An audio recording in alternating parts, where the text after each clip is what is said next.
ശർക്കര പന്തലിൽ തേന്മഴ ചൊരിയും ചക്രവർത്തി കുമാര,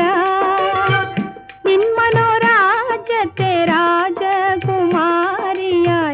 വന്നു നിൽക്കാനൊരു